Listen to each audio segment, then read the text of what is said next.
여러분 안녕하세요. 정형외과 전문의 권준입니다. 오늘은 어깨 관절의 외상성 탈구의 진단 및 치료에 관해 살펴보도록 하겠습니다. 외상성 경관절 탈구, 어깨의 탈구라는 것은 어깨 관절의 외전, 외회전 상태에서 외전이란 말은 팔을 옆으로 벌리고 외회전 밖으로 이렇게 돌린 상태에서 전방으로 받는 힘을 받았을 때 어깨 관절이 빠지는 것을 말하는 것으로서 이렇게 빠지고 나면 재발성으로 습관성으로 빠지는 경우가 많이 있겠습니다. 진단으로서는 이학적 검사를 통해서 전방 불안정성이 있을 때 진단할 수가 있고요. MRI를 찍어보면 방카르트 병변이라고 해서 전방 관절 와순의 파열을 볼 수가 있겠습니다. 그것으로서 진단할 수가 있겠습니다. 치료로서는 얼마나 자주 빠지는 만성화가 있는지, 그리고 젊었을 때 빠지면 재발 가능성이 높은지, MRI 찍었을 때 관절 와순 손상이나 파열이 동반되어 있는지, 거기에 따라서 비수술이나 수술적 치료를 할 수가 있는데요. 수술적 치료는 재발성 탈구이거나 여러 번 빠졌거나 한 번 빠졌지만 고위험군 환자일 때는 수술적 치료를 하는 경우도 있겠습니다. 구독, 좋아요, 알림 설정은 영상 제작에 큰 힘이 되겠습니다. 먼저 빈도를 살펴보게 되면 어깨 관절 탈구는 매년 전체 인구의 1.7%에서 발생하는 것으로서 비교적 흔한 것으로 되어 있습니다. 한 번 빠졌을 때 얼마나 재발할지, 재발률은 탈구 당시에 나이가 중요한데요. 특히 20세 이전에 빠졌을 때는 90% 이상에서 재발하는 것으로 알려져 있습니다. 위험 요소로서는 군인 혹은 접촉성 스포츠를 하는 선수에게서 재발률이 높은 것으로 알려져 있습니다. 어깨 탈구의 손상 기전으로서는 어깨 관절을 외전, 밖으로 벌린 상태에서 외회전, 이렇게 돌려 쓴 상태에서 앞으로 이렇게 전방으로 미는 힘을 받았을 때, 특히 이런 테니스, 서브를 할 때나 배드민턴 칠 때, 팔을 이렇게 제낄 때, 공을 이런 식으로 던질 때 어깨가 빠지는 것으로 알려져 있습니다. 어깨가 빠졌을 때 어깨 관절 안에 어떤 손상이 발생을 할까요? 그것을 살펴보도록 하겠습니다. 첫 번째로는 방카르트 병변입니다. 방카르트 병변이라는 것은 어깨 관절이 앞으로 빠지면서 어깨가 앞으로 빠지지 않게 막아주는 연골이 있는데 그것이 찢어진 것을 방카르트 병변이라고 하고, 그 연골과 인대가 같이 붙어 있는데 인대도 같이 찢어지는 경우도 같이 있겠습니다.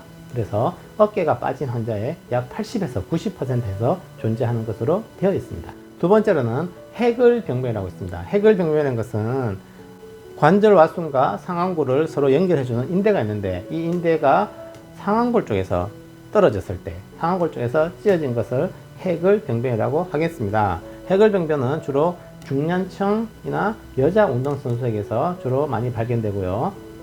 비수술적 치료했을 때 높은 재발을 보이고, 해글병변이 있을 때는 관절경 수술보다는 관열수술, 그러니까 절개를 해서 꼬매주는 것이 좋은 것으로 되어 있습니다. 글래드 병변이라고 있습니다. 글래드 병변이라는 것은 여기 보시면 관절 와순도 떨어져 있지만 관절 연골이 같이 떨어져 있는 경우, 이것을 글래드 병변인데 이런 병변이 있을 때 재발률이 더 높은 것으로 되어 있습니다. 알프사란 것은 앞쪽에 있는 관절 와순과 골막이 홀라당 벗겨지면서 이렇게 떨어진 것을 알프사 병변입니다. 재발성으로 빠지는 환자의 97%에서 발견되고 있습니다. 이렇게 연골과 인대가 같이 홀라당 벗겨지면 앞에서 막아주는 힘이 없기 때문에 재발성 탈구가 더 많이 발생하는 것으로 알려져 있습니다. 다섯 번째로 골성 방카르트 병변이라고 있습니다. 아까 방카르트 병변은 전방 관절 와순이란 연골이 찢어진 것을 말하는 것인데, 골성 방카르트 병변이라는 것은 전방에 있는 관절 와순과 뼈와 같이 골절이 동반되어 있는 그런 경우를 말하는 것입니다. 전방 탈구 환자의 최대 49%까지 이렇게 뼈 조각이 조금이라도 떨어져 있는 경우가 많이 있을 수가 있고요. 만일 골결손이 전체 관절 면적의 20에서 25% 이상일 때, 한 4분의 1 이상 이렇게 떨어졌을 때는 연골만 꼬매줘서는 수술이 실패할 가능성이 많고, 뼈를 강화시켜주는 그런 수술을 같이 해주는 것이 좋은 것으로 되어 있습니다. 여섯 번째로는 힐삭스 병변이라고 있는데, 힐삭스 병변이라는 것은 상완 골두가 앞쪽으로 빠지면서 연골도 찢어지만 상완 골두가 관절 와 쪽에 뼈에 딱 걸리거나 딱 부딪히면서 상완 골두의 후상방 쪽이 이렇게 패이는 현상, 이것을 힐삭스 병변입니다. 그래서 아무리 관절을 맞췄더라도 이 상완 골두가 동그래야 되는데 뒤쪽 후방 쪽에 이렇게 뼈가 이렇게 패여 있는 흔적이 보인다. 그러면 과거에 어깨가 한번 빠졌구나, 이것을 알 수가 있겠습니다. 외상성 탈구 환자의 80에서 100%에서 존재하는 것으로 되어 있습니다. 그 외에도 상완골, 대결절, 골절이 동반되어 있는 경우도 있습니다. 주로 나이가 어릴 때는 이런 골절이 없고 그냥 연골이 찢어지면서 빠지지만 50세 이상일 때는 어깨 관절 주위에 인대의 유연성이 떨어지고 딱딱하게 많이 굳어 있기 때문에 인대가 찢어지거나 늘어나는 대신에 뼈가 부러지는 이런 경우가 있을 수 있습니다. 그래서 어깨가 빠지면서 상완골, 대결절, 골절이 있는 경우에는 재발성이 높다고 알려져 있습니다. 여덟 번째는 상완골 소결절이라고 또 있습니다. 소결절, 골절이라고 있는데 소결절은 주로 이제 앞쪽에 견갑하근이 붙는 위치가 소결절입니다. 소결절, 골절이 있다 이런 게 보이면 이것은 후방 탈구구나. 뒤로 빠졌을 때 소결절, 결절이 보이는 경우가 있겠습니다. 또 다른 동반선상으로서 애과신경 손상이라고 있습니다.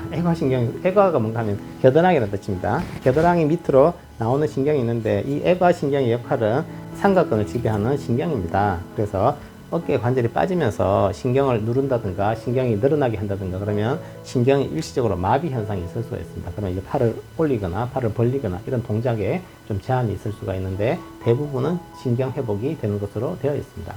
그 외에 연세 드신 분들께서 어깨가 빠지면서 회전근개가 파열되는 경우도 있을 수가 있습니다.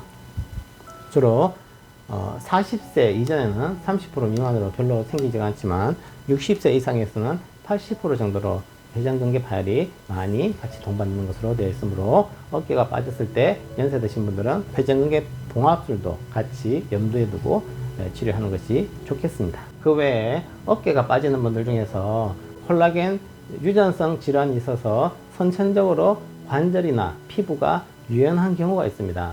팔이 이렇게 막 뒤로 돌아가거나 이 피부를 내렸을 때 쭉 늘어나는 분들, 선천성 유전성 질환인데 얼러스 달로스 증후군 이런 분들은 피부도 막 늘어나지만 관절도 막 늘어나서 자기가 어깨 관절을 뺐다가 끼웠다가 이렇게 하는 분들도 계십니다. 그래서 이런 분들은 비외상성 탈구를 해서 많이 불편하지 않으며 그냥 그대로 치료 없이 사는데 크게 지장이 없는 것으로 되어 있습니다. 회복을 살펴보겠습니다.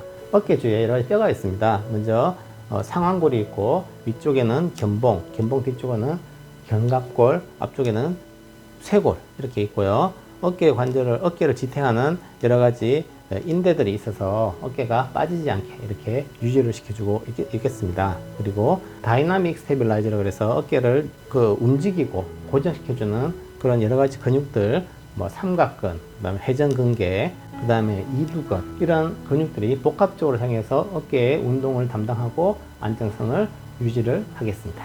어깨가 이제 빠지는 정도를 또 분류를 할 수가 있는데요. 어깨를 이렇게 잡고 앞으로 밀거나 뒤로 당겼을 때 얼마나 빠지는가에 따라서 노말, 정상에서 1단계, 2단계, 3단계로 나눌 수가 있습니다. 첫 번째로는 정상일 때는 어깨가 25% 이하만 빠지는 경우, 거의 조금 빠질랑말랑 하는 정도. 1단계로 빠지는 경우에는 25에서 50% 빠지는 거. 그러니까 완전히 빠지진 않지만 살짝 빠지는 정도. 2단계에서는 50% 이상 빠지지만 저절로 들어가는 경우. 3단계는 50% 이상 빠지는데 한번 빠지면 안 들어가는 경우, 뼈를 다시 맞춰줘야 되는 경우, 이렇게 나눌 수가 있고요. 그 다음에 서커스 테스트 그레이드라고 있습니다. 서커스 테스트, 서커스란 말이 이게 홈이라는 뜻입니다. 팔을 힘을 쭉 뺀 상태에서 반대쪽 팔이나 다른 사람의 팔을 아래쪽으로 잡아 당깁니다. 당겼을 때 견봉이랑 상완골 사이에 홈이 생깁니다. 이게 1cm 이하일 때는 1단계, 1에서 2cm는 2단계, 2cm 이상 벌어진다. 그러면 3단계로 이렇게 분류를 할 수가 있겠습니다. 병원에 오시면 병력을 먼저 물어보게 되는데요. 환자분들께 이게 어깨가 빠지는 것이 외력, 외상에 의해서 강한 힘에 의해서 빠졌는지, 이런 식으로 운동을 하다 빠졌는지, 아니면 작은 힘이나 혹은 저절로 빠졌는지, 자다가 그냥 빠졌는지, 그것을 물어봐야 되고요. 또 중요한 요소 중에 하나가 빠졌으면 이것을 본인이 맞췄는지 아니면 병원 가서 막 땡겨서 힘들게 맞췄는지 그것을 물어봐야 됩니다. 왜 그런가 하면 외상에 의해서 멀쩡한 사람이 연골이나 인대가 찢어지면서 빠진 경우는 빠지면 통증이 굉장히 심하고 혼자서 맞출 수가 없습니다. 그래서 병원에 가서 당겨서 이렇게 겨우 맞춰야 되는데 비해서 관절이 선천적으로 유연해서 빠지는 분들은 특별한 외상 없이 쉽게 이렇게 어떤 특정한 동작에 의해서 쑥 빠졌다가 또 쉽게 또 자기가 스스로 집어넣기도 하고, 이런 경우에서는 치료가 완전히 달라질 수 있기 때문에 외상성인지 비외상성인지 그것을 먼저 확실히 알고 치료를 해야 하겠습니다. 증상을 또 살펴보는데 심한 외상에서 빠졌는지, 그리고 평소에 이렇게 빠지는 느낌이 있는지, 통증이 있는지, 그리고 살짝 빠졌다가 들어가는 그런 느낌이 있는지, 이런 것도 잘 살펴봐야 하겠습니다.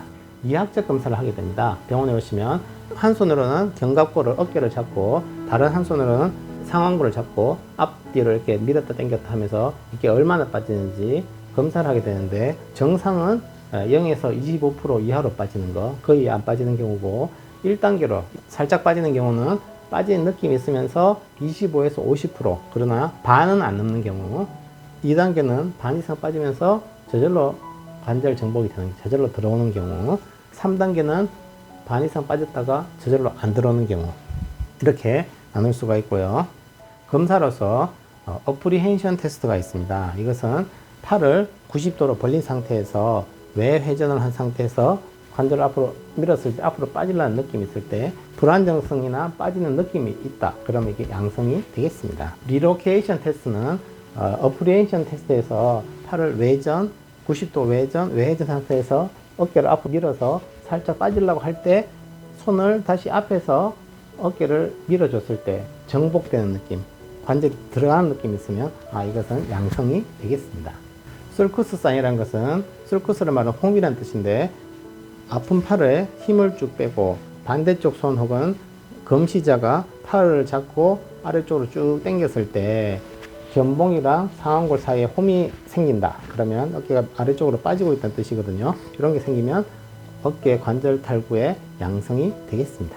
엑스레이 처음에 빠진 상태로 오면 어깨 관절이 빠진 것을 볼 수가 있습니다. 근데 빠졌을 때는 통증이 워낙 심하기 때문에 일단은 어깨 관절을 맞춰줘야 됩니다. 그래서 응급실에서 관절을 이렇게 여러 가지 방법에 의해서 관절을 맞춰줍니다. 맞추고 나서 MRI를 찍어보면 이렇게 안에 피가 고여 있고 앞쪽에 있는 이런 연골이 떨어져 있는 것을 볼 수가 있습니다. 이것을 방카르트 병변이라고 합니다. 앞쪽에 있는 관절화순에 연골이 찢어져서 떨어진 것, 이것을 방카르트 병변이라고 하고, 상완골이 원래 동그래야 되는데 후 상방 쪽에 이렇게 뼈가 패여 있으면서 뼈에 본 브루즈라 그래서 뼈에 타박상이 같이 보인다. 그러면 이거는 어깨 관절이 빠져서 이 뒤쪽 부분이 이 앞쪽의 뼈에 딱 걸렸다가 다시 들어갔다는 것을 의미하기 때문에 이것을 힐삭스 병변하는데, 힐삭스 병변과 방카르트 병변이 있다. 그럼 어깨가 빠졌다가 들어갔구나. 이것을 알 수가 있겠습니다. 지금까지 시청해 주셔서 감사드립니다. 다음에도 더 좋은 영상으로 여러분들께 인사드리겠습니다.